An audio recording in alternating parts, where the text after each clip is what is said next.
that was the part that was really amazing, was just watching people meet them. And it was like they were meeting giant rock stars. And I was like, this again, I've seen people that have approached Pat Flynn and John Lee Dumas, and they're like, man, thank you so much. I really love your show. But this was like almost shaking kind of thing, like physically, because again, they're a little younger maybe, but they were literally like, oh my gosh. And you could see their arms and their hands shaking, like, I can't believe I'm talking to you kind of thing. And I was like, that's amazing. That was pretty cool.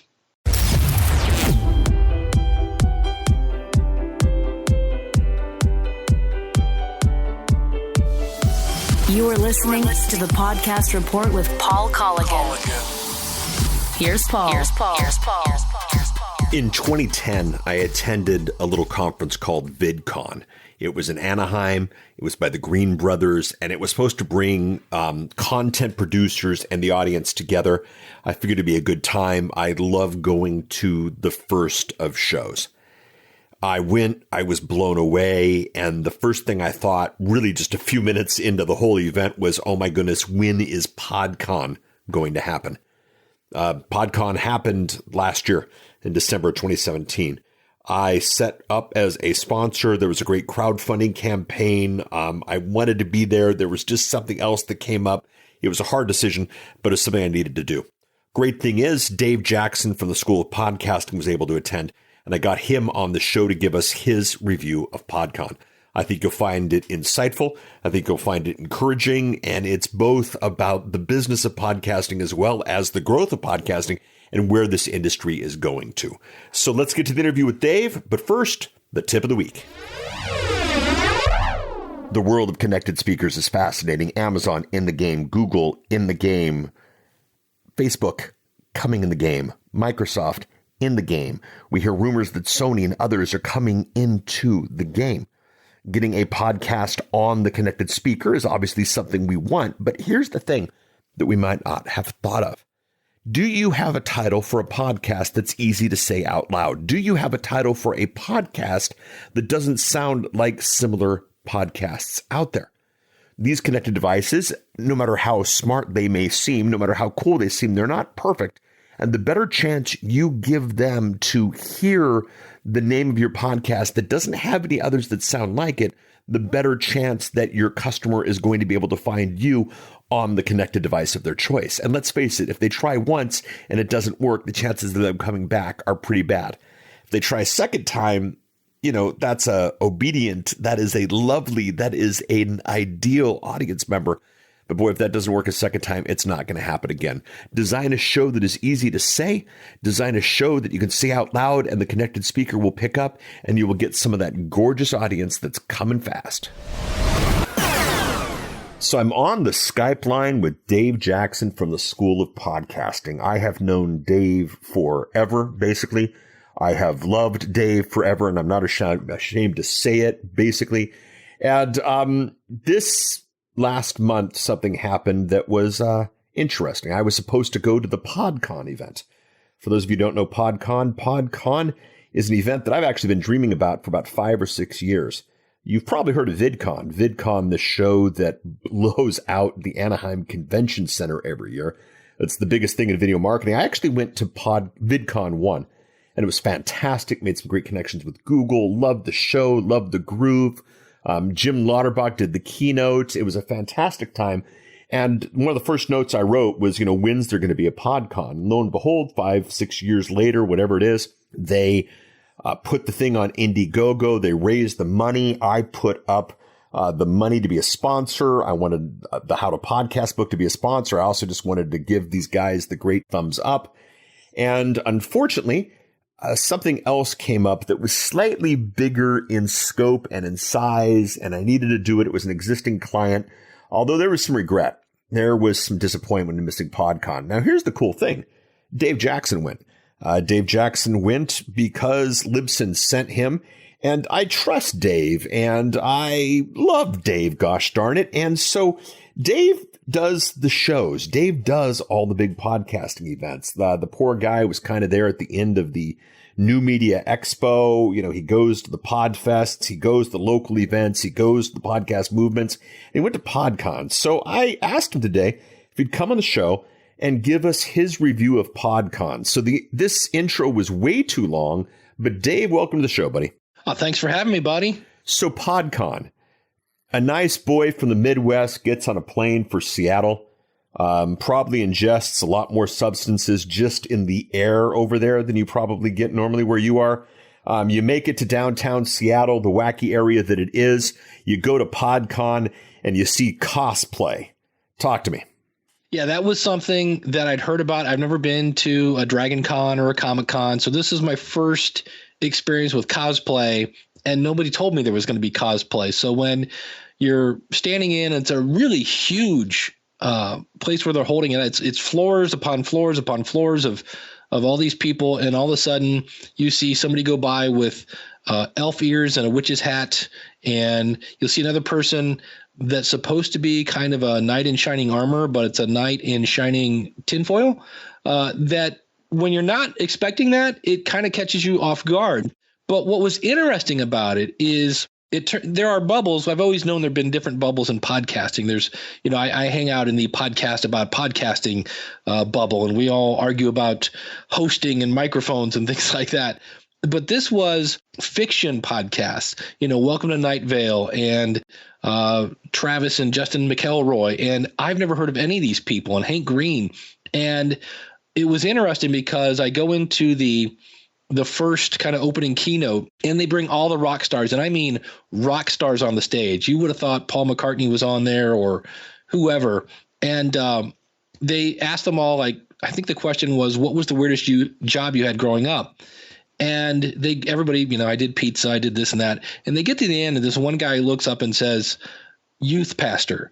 And the crowd goes bonkers, like it's the world's biggest inside joke. And I mean, literally people are getting out of their chairs laughing. They're holding their sides. And I was like, I'm the old dude in the back, and I have no clue what anybody's laughing about. So it's one of those where it's a super tight knit community, of which I was just not part of. In fact, I didn't even know it existed. I'd heard of it. Now, how big? How big is this community? Because you said floor upon floor. Yeah, we're talking a good 1,000 people are in this room. I mean, it looks like a Bon Jovi concert. You got 3 giant screens going across 3 different stages, and I'm in the back, and it's, you're kind of like, wow, that guy's about, 6 inches tall from where I'm standing. I'm glad they have the screens, and just wall-to-wall people. And what was interesting is in going from the main hall to like where the vendors were, you would see where all of a sudden you'd see literally 100 people in costumes, and they're all like, ooh, how'd you make your robe? That's a cool sword. And one person had like some sort of wheel that you would spin. I mean, they really went all out. And that's when I went, not only is this a super tight community and very passionate, obviously, to go through all this work to get dressed up. I mean, there was not somebody there in that little group that was like half in. These people were all in. And I remember I was there with Chris Kermitzos from Podfest. He was checking it out. And Chris said, yeah, it'd be cool if I could get to meet one of the McElroys.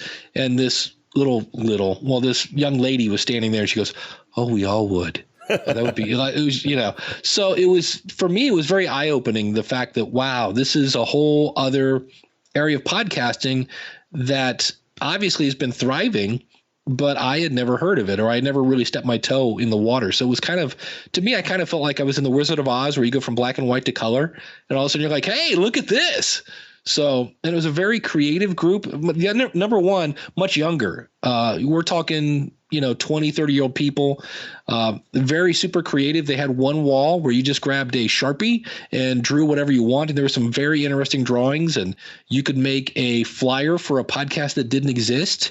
And on another wall, they were all playing some sort of board games. I don't know if it was D&D or what, but a very tight-knit group of people that, I'd never personally had ever heard of. And then they had signings.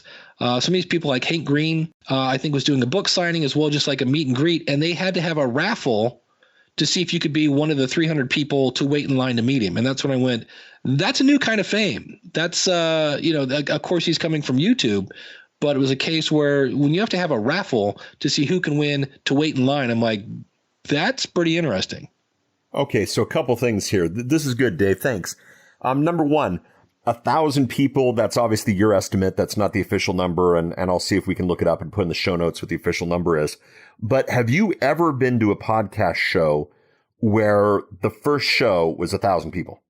I would say New Media Expo when it's no, I'm sorry, let's back that up a second. I would say podcast movement like 2 years ago, because I remember last year, I think their opening keynote. But 2 years ago was number 2. It just did its fourth one. Okay. So I'm trying to think, because I know last year they had like their opening keynote in the middle of the day, and that was a little different, but it's most of them are not, it's close, but this was like you walked in and you went, whoa, there's a lot of people in here. So, and I missed last year's, that's the fun thing now that I work for Libsyn. I'm standing in a booth instead of watching the keynotes now at the podcast movement. So a new area of podcasting you never heard of. Now you run the School of Podcasting, ton of podcasting stuff there. You run, tech support at Libsyn, a ton of podcasting stuff there. Here's a thing that gets 1,000 people to go to Seattle. You've never heard of it. What does that say to you about just podcasting and the scope and the size of this world? Well, it's just a whole lot bigger than we thought it was. I mean, I'd heard of Welcome to Night Vale. I've heard of Lore because Lore, is on Amazon now. It's been turned into a TV show. So I've heard of them, but I just had no idea of it's like somebody who's like 13 and hears something about the Beatles, and then they find out later that there was Beatlemania and it was just gigantic and people were fainting. It was kind of the same thing. I was like, yeah, I've heard of Welcome to Night Vale. And then when you see people that are just so tuned in, I was like, oh, I had no idea. So yeah, it's obviously much bigger than at least I knew of. And I knew where these little niches and things of that nature. But this was, like I said, it was very eye-opening. Now let's talk young. You mentioned young. All the, prognosticators that I read say, the kids today, they don't have time for podcasting. They're in the, they're video only, YouTube. YouTube only. They're in Instagram. They're in Snapchat. They don't have time to sit down and plug into long form content into their ears. Did you see differently? Absolutely. And what was interesting is they were all like, some of them were dressed up as their favorite characters. And it was one of those situations where I would be kind of the fly on the wall listening to them talk to each other. And I had no clue what they were talking. It was like a different language because they're talking about a different type. Oh, that must be a Grundor. No. That was such and such. And no, that was in the second season. And I was like, I have no idea what these people are talking about. So that was interesting. The other thing that was there that you don't, well, at least in the past, you didn't see a lot of was female. The audience was, if not a little slanted more towards female. There were a lot of young females there that were really into these shows. So that was something that was also that I was like, this is not the days of podcast movement where it's a bunch of guys, fighting over microphone. So didn't know what they were talking about. Dave Jackson, king of podcasting, goes to a podcast event and he doesn't know the language. How'd that make you feel? Old, number one. I feel very, very old. And just the fact that I was outside of this loop. And it's not really so much a bad thing, because in the same way that if I had started talking about, sample rates and exporting at kilobits per second, and let's talk about RSS feeds, they look at me like, what? It's just, that's not my niche and that's not my community at this point. But I was just so impressed with how tight knit they were, how open they were to helping each other, how creative they were. And that was the thing that was impressive, is they would come up and I would talk to them. I was like, so tell me, like, what character are you? And I'm so-and-so from this and this podcast and this and that. And I go, and I quit asking, do you have a podcast? I said, are you a content creator? Because some of them were doing things on YouTube and some of them were, doing, I'm a writer, I'm a blogger and things like that. But a lot of them were saying now that they see these people doing podcasting, they're all like, I'm thinking of doing one. My friend and I might do one. It's going to be sci-fi meets, mystery meets such and such. And they're all these hodgepodge. I don't know if that's the right word, but it's just mashup, I think, is what the kids are saying these days. Yeah, there you go. It's a mashup of all these different genres that I'm like, okay, I've never thought of putting that together. Chocolate covered fish sticks. You know what? I might have to try that. So when you hear things that's the part that I think is going to be exciting, because the original folks that got into podcasting were all like, I want to sound like the radio. These people are now, they have a whole different, the people that are inspiring to start aren't coming from the radio. They're, especially in this genre, it's all about theater of the mind and sound effects and stories that you can't get other places. So I'll be really interested to see where these people then take it and then stretch it to a whole new area that we haven't even thought about. So is this exciting to you that podcasting is in these places you didn't know? Is it kind of something that you just always assumed? Does it change your perspective of the industry? Does it change maybe something you're doing at either tech support at Libsyn or at the School of Podcasting? I mean, what impact does this have on, for lack of a better term, our part of the industry? Well, for me, it's exciting because it would be like if I was out in the woods and there's all sorts of rocks around me, and I flip over a rock and there's this giant diamond, and I'm like, wow, look at this giant diamond. Now I look around and I see all the rocks, and I'm like, oh, wait a minute. There might be other diamonds out here. I just have to flip over the rock. So when I find this giant community that I'd only heard of, thought it was kind of like a unicorn, maybe I've never seen it, and I stumble across it, I'm like, whoa, this is huge. I'm super excited because if I found that one community, that means there are other communities that I haven't stumbled across either. So we're probably a lot bigger than we think we are. But on the other hand, those people that I talked to, there were so many that hadn't started a podcast, or again, if they're coming from YouTube, they're now discovering, hey, I can actually listen to these things as well. So I think we're getting both potential content creators and we're also getting more listeners. And right now, not that we don't need more content creators, but I think what we really need are more listeners. I think we need a bigger audience to stay in scale with the amount of podcasts that are being created. So that was the part that for me is to be kind of excited, the fact that, we hear the Edison research and whatever it is, 30, 40% people listen to a podcast a month. When I see this, I'm like, okay, that number is definitely going to go up now. And let's be honest here, of all the people dressing up as their favorite podcasters, how many John Lee Dumases did you see? Yeah, not a single one. This was all, the people that were running it. They were all were they Tim Ferriss? Nope. No Tim Ferriss, no Pat Flynn's. Mike Hyatt? Nope. Pat Flynn? Nope.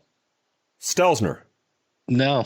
It was, the McElroys, that name came up over and over and over. And then some of the people in cosplay were, I'm from Welcome to Night Vale and this and that. And yeah, so it was these, and I'm telling you, when these people got announced to come on stage, or they'd say, please welcome to the stage, Joseph Fink, the crowd would go nuts. Like it's, I don't know, insert favorite star here. It's Taylor Swift. Now we had some big stars. And I don't make this us versus them, but right. I really want to, you're painting a really interesting picture here of what a different, same tech, different culture. We've had some rock stars come on stage. I mean, we had Sarah Koenigs from Serial, the company that put podcasting on the map. She got a lot of applause. That level of applause. Are we talking, yeah, what are we talking here? No, I would say more, because this was like the one thing I did when Hank Green was on a panel and I sat towards the front, and what I did is when it was over, I went and stood by the door, because literally these guys were almost escorted in, almost like bodyguards kind of thing, because they would get mobbed. And so thank you so much for coming. The panel's over. They walk down the steps, they're on the floor, and they're instantly, the exit is almost blocked. And to watch people just fanboy out or fangirl out, like, oh my gosh, I've loved you for so long and thank you so much, and just I have to tell you what you've meant for my life. That just happened over and over and over. So I would say it was, I don't know that Sarah Koenig changed people's lives. She made a really good story come to life, but these are people who are like, no, you've changed my life. You've given me purpose in life, and you've helped me, whatever. That was the part that was really amazing, was just watching people meet them. And it was like they were meeting giant rock stars. And I was like, this again, I've seen people that have approached Pat Flynn and John Lee Dumas, and they're like, man, thank you so much. I really love your show. But this was like almost shaking kind of thing, like physically, because again, they're a little younger maybe, but they were literally like, oh my gosh. And you can see their arms and their hands shaking, like, I can't believe I'm talking to you kind of thing. And I was like, that's amazing. That was pretty cool. So for the industry, I am on the quest, the show that I bring the client to. You know, it seems like each show sort of has its good and its bad, and no show's perfect. You know, is this a show that business folk, I mean, this is the podcast report. This is the real business of podcasting. Is this an event, a show that business folks should go to? Or is this just a fanboy dress up as your favorite orc and, enjoy some green time? I mean, is there the business of podcasting in this? They did a couple of presentations. I don't know if you stood in on any, but they did stuff on doing a show. They did stuff on, they had some really interesting topics. Part of the whole fundraising bit was they invited us in on all of the planning sessions. So I got to watch them, and their big desire was not to do the microphone shootout, not to do the thing that everybody else does, but they tried to do the business of podcasting stuff. Did you catch any? I did. Is that this event, or is this something different? No, I caught a couple because I was there to see how many, potential Libsyn customers might want to attend this.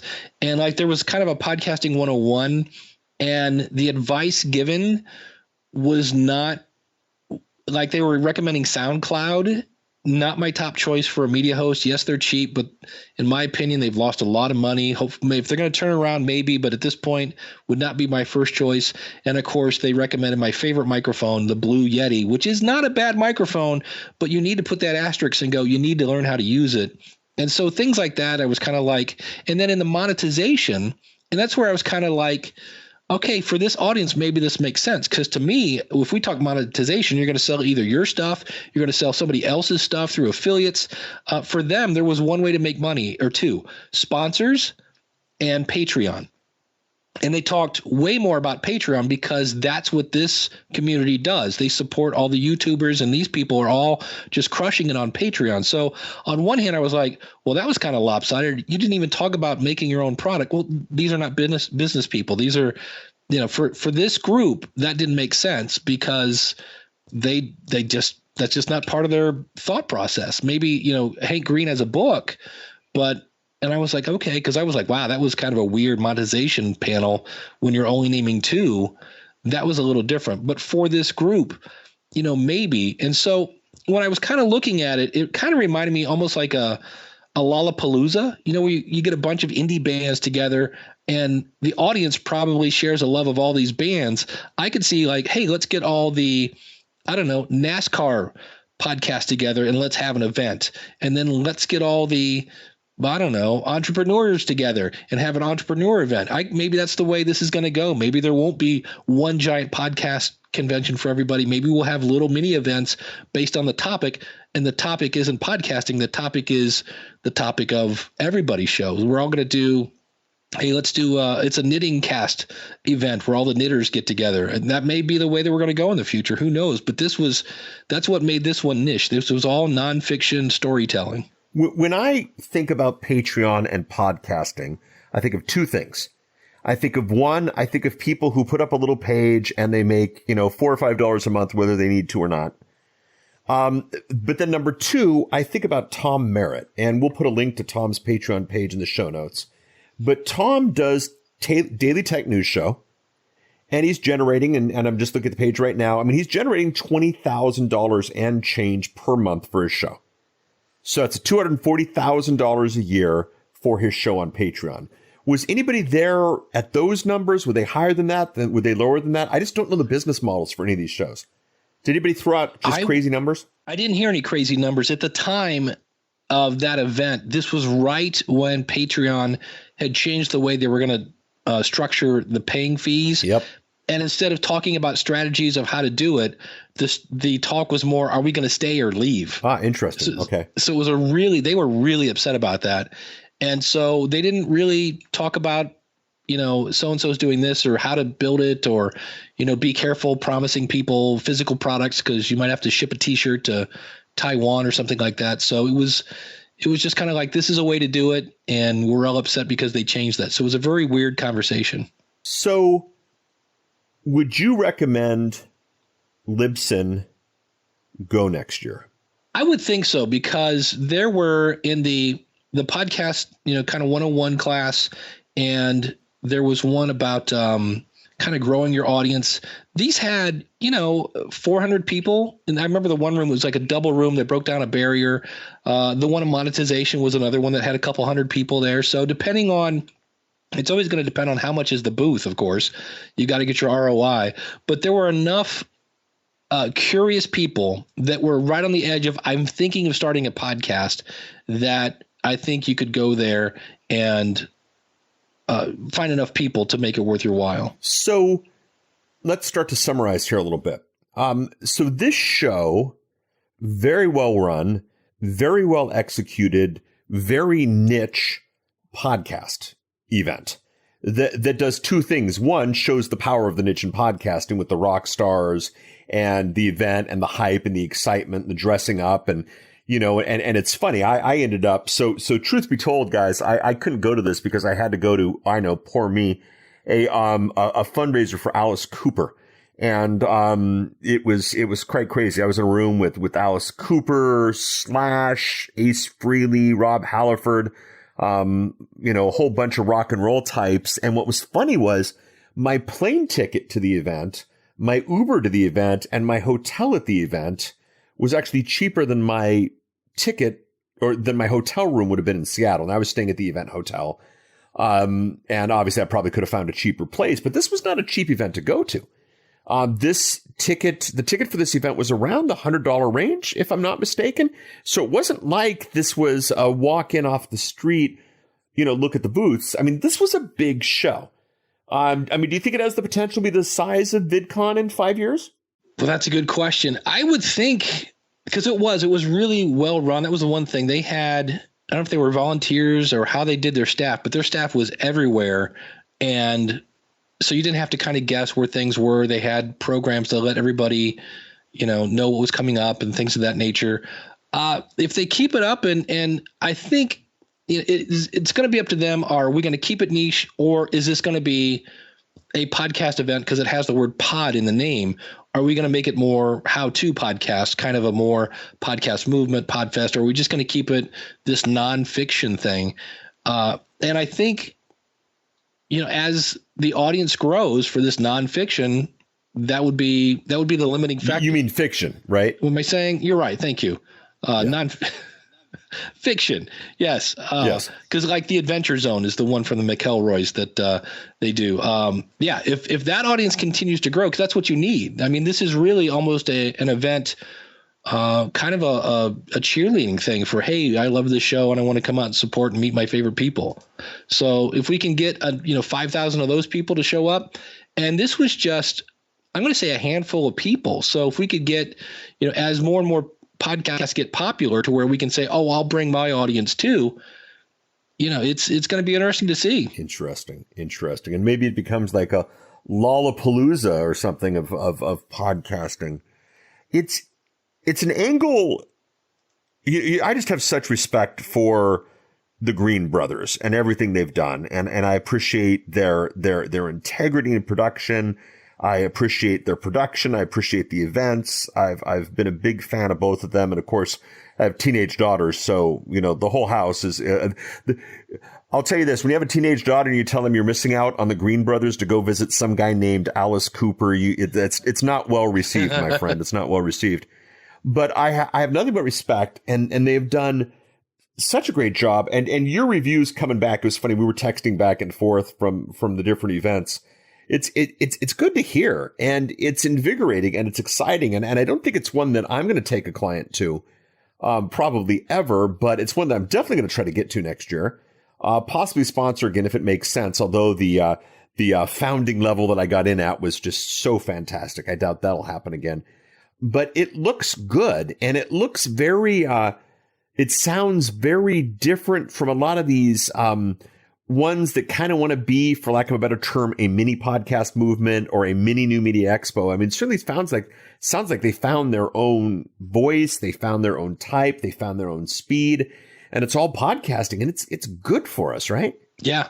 The more people are talking about a podcast as opposed to what they saw on TV last night, unless, of course, that podcast is about a TV show. Maybe that's another niche that all the TV podcasters get together. My thing is, I think there's something we can learn from each group. Like, okay, all these guys are getting people to almost faint when they see them.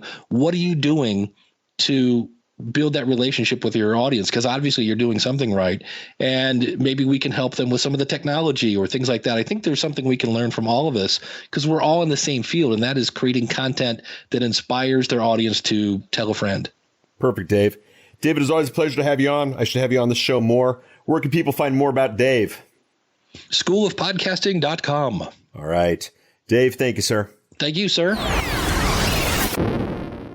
Yeah, sounds like a great event. I am sad I missed it, but hanging out with all those rock stars was fascinating as well. And I just had to take a pic, and I did. But I'm glad Dave was there to promote it. This year, I will be at Social Media Marketing World. This year, I will be at Podcast Movement.